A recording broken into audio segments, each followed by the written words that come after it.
Hello cinephiles, आपने कांतारा, कल्कि और हनुमान मूवी देखी होगी। अब हो क्या रहा है, इनको देखकर और भी फिल्म मेकर्स सेम कॉन्सेप्ट को लेकर अपने तरीके से फिल्म बना रहे हैं, जो कि अच्छी बात है। पर कुछ फिल्म मेकर्स बस कैश ग्रैब में लगे हुए हैं। एक एग्जांपल लेते हैं देवकी नंदन वसुदेव की। ये एक तेलुगु मूवी है। एनीवेज ये मूवी 22 नवंबर को रिलीज हो गई है, तेलुगु लैंग्वेज में ही। ऑब्वियसली मैंने मूवी नहीं देखी है क्योंकि यहाँ रिलीज ही नहीं हुई, पर इसका ट्रेलर देखा मैंने। सेट मैक्स पर साउथ की टिपिकल जो मूवीज आती थी वैसा ही है, बस ट्रेलर में जबरदस्ती कृष्ण भगवान को ऐड कर दो, और वो भी गंदे वीएफएक्स के साथ। लिटरली डायरेक्टर ने एक्टर को बोला होगा कांतारा के क्लाइमैक्स में जैसे ऋषभ शेट्टी ने एक्टिंग करी थी सेम वही करो। इस शॉट को देखो आप, कोई रॉकेट साइंस नहीं है इसमें, कोई भी इजीली समझ लेगा मेकर्स कांतारा वाले फॉर्मूले में चले। और इस मूवी की स्टोरी प्रशांत वर्मा ने लिखी है, हनुमान वाले। और मैंने मूवी के कुछ रिव्यूज देखे जो अच्छे नहीं थे। देखते हैं जब मूवी ओटीटी पर आएगी तब ज्यादा पता चलेगा कि क्या किया है मेकर्स ने। और ऐसा नहीं है तेलुगु में पहली बार कांतारा को रेप्लिकेट करने की कोशिश करी है। शिवम बजे एक मूवी आई थी, उसका क्लाइमैक्स भी कांतारा की तरह ही है, और एक्टर ने वहाँ भी ऋषभ शेट्टी की तरह एक्टिंग करने की कोशिश करी है। कांतारा स्पेशल इसलिए थी क्योंकि उसमें ऋषभ शेट्टी ने एक कम्युनिटी के कल्चर को दिखाया है, और वो भी बेहतरीन तरीके से। जितने भी मूवी में देव के सीन थे वो सब अच्छे थे, कहीं भी वो सीन आपको फोर्सफुल नहीं लगते। चाहे स्टार्टिंग की भूता कोला वाली सीक्वेंस हो या फिर इस मूवी का क्लाइमैक्स जब देव शिवा को पजेस कर लेते हैं, ये सब सीन्स देखने में अच्छे थे।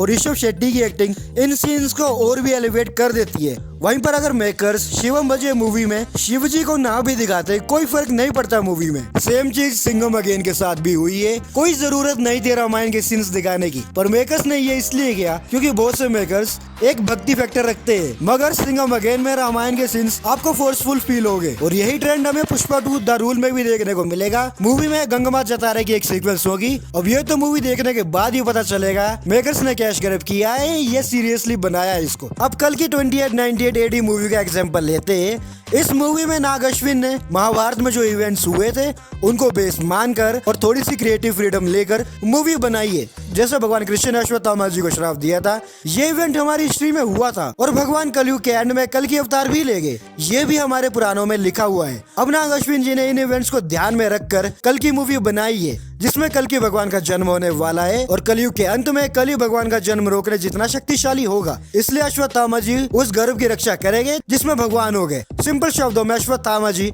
उस फीमेल को प्रोटेक्ट करेंगे जो भगवान को जन्म देगी। ये हमें कल की मूवी में दिखाया है। अब यहाँ पर ऑब्वियसली डायरेक्टर ने क्रिएटिव फ्रीडम ली है। अश्वत्थामा जी हमारी हिस्ट्री के हिसाब से आज भी जिंदा है, और जब ऑडियंस ने अमिताभ बच्चन जी को एज अश्वत्थामा मूवी में देखा तो ऑडियंस को उन्हें देखने में मजा भी आया, और ऑडियंस को ये फोर्सफुल भी नहीं लगा।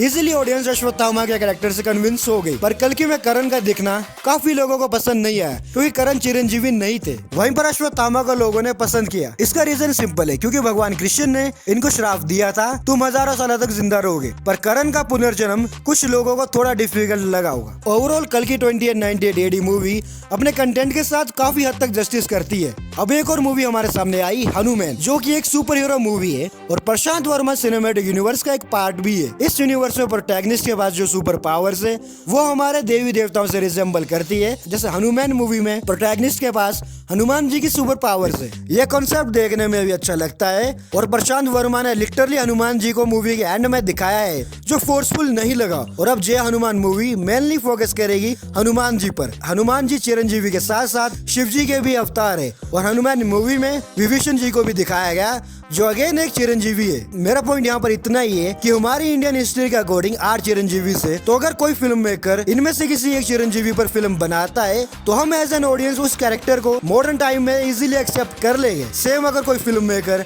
किसी भगवान को मूवी में दिखाएगा तो ऑडियंस को वो ओड नहीं लगेगा, अगर तो अच्छे से फिल्म मेकर्स प्रेजेंट करते हैं। जैसा ओ माय गॉड 2 में अक्षय कुमार ने शिव जी के कैरेक्टर को प्ले किया है, जिसे मैक्सिमम ऑडियंस ने एक्सेप्ट किया। और विकी कौशल की अपकमिंग मूवी महाअवतार में ये भगवान परशुराम का रोल प्ले करेगी। और अगर फिल्म की स्टोरी अच्छी रही और फिल्म ऑडियंस की धार्मिक भावना को हर्ट नहीं करेगी तो ऑडियंस को भगवान परशुराम के पोर्ट्रेल से कोई प्रॉब्लम नहीं होगी। इस मूवी को अमर कौशिक डायरेक्ट करेंगे स्त्री वाले। पर्सनली मुझे इस मूवी से काफी उम्मीदें है और होम वाले की तरफ से भी एक मूवी आ रही है महाअवतार नरसिम्हा। इसका मोशन पोस्टर आया है। इस मूवी की स्टोरी नरसिंह भगवान के अराउंड टेक प्लेस करेगी और ये एक एनिमेटेड फिल्म होने वाली है और पैन इंडिया लेवल पर रिलीज होगी। अगर तो इस मूवी की स्टोरी और एनिमेशन काफी अच्छा हुआ और मूवी ने थिएटर में अच्छी कमाई कर ली तो अब इंडिया में हमें और भी क्रिएटर्स की तरफ से एनिमेटेड प्रोजेक्ट्स ज्यादा देखने को मिलेंगे थिएटर में। उम्मीदें तो है मेरी इस मूवी से, देखते हैं कैसी होंगी ये मूवी। पूरी वीडियो का पॉइंट यही है कि अब इस तरह के कंटेंट बहुत बनेंगे क्योंकि फिल्म मेकर्स को इनमें पैसा दिख रहा है। Obviously at the end producers को भी पैसा कमाना ही है, पर ऐसा ना हो सिर्फ पैसा कमाने के लिए ही